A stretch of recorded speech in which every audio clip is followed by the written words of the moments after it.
Well, the latest from MQ Essick is this mixer. It's something else, folks, and Juan's going to tell you all about it. Productivity and efficiency are the name of the game with the Essick Pro20. The Essick Pro Series mixers, we also have the Essick Pro12, but the Essick Pro Series mixers are designed for high production masonry work. So if you're on a job site where you've got a silo delivering material, you've got a lot of block to put up, this is the mixer for you. Previously with the Pro12, we came out with a mixer that was designed for the professional mason. That's part of how we named it that way.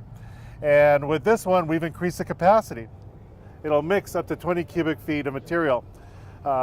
So in order to do that, we had to make some design changes to obviously the mixer tub. And as part of that, in order to get that much material mixed in, we've added 2 extra sets of wiper arms. So this now has a total of 6 wiper arm assemblies. With the paddle shaft design and the hydraulic drive, the operator is able to reverse the direction of travel of the paddle arms. So if something does jam up, you easily back it up and just power right through it. The grade up here, you see we've got the bag cutter. We've also got this backsplash inhibitor right here. So as it's mixing up material, it's not going to kick it back. Kicks back in, bag cutter, pop it open, away she goes. That's right. And with this much material in the tub, it's going to require a lot of power to turn those paddles. So what we did is we paired it up with an 18 horsepower Vanguard electric start gasoline engine. The hydraulics of this will actually put out 2,500 PSI. Wow. With this much material, what you need is something that's going to make it easy on the operator. Of course, that means hydraulic dump in this case. And along with that, we have the ability for the operator to set it up the way they want. As you can see here with the legs, we got 2 outriggers that are spread out. The machine can actually be raised up so that the outriggers can lift the machine off the ground.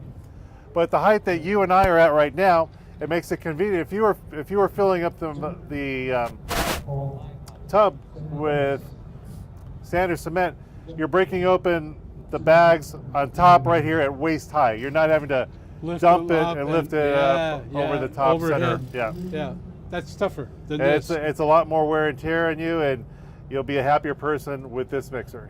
To dump 20 cubic feet of material, you need a hydraulic dump cylinder that's rated for the job. And when you look at this, you can tell that our engineers chose something that's absolutely perfect for the Pro20. The Pro20 is equipped with 3 rubber seals that are located 1.5 inches away from the bearing. So it's a greasable system. You grease it, it'll purge all the contaminants out, and it keeps the bearing from failing. One of the things I noticed on this machine is many machines have an axle on them. This machine does not. What's the difference? Roger, that's another one of the features of the Pro Series mixers, is they're really designed for high production job sites. And when you're lifting that much material, in the case of the Pro20, 1,800 pounds up over center and dumping it, you need stability. The outriggers actually allow us to provide better stability when the machine's dumping. And when the machine does dump material, most often than not, it's being dumped into one of our mud tubs. So one of the things I noticed, we talked about the running gear on this and the fact there's no axle. So I got another one for you. How do you transport this puppy? What contractors will do is they'll swing the outriggers back in, and we've designed it so that although it is a very large unit, you can actually fit this into the bed of a full-size pickup truck. Really? It'll fit between the wheel wells and the bed of the truck. The Pro20 is equipped with forklift pockets that allow you to access it from any side. It makes it convenient to load up on a job truck or deploy on the job site. And the other thing is too, if you've got multiple units that you're deploying to a job, the way we've designed it is you can actually stack one unit on top of another using the points that we have set up here on each corner. Simply like you would a bunk bed. Yep.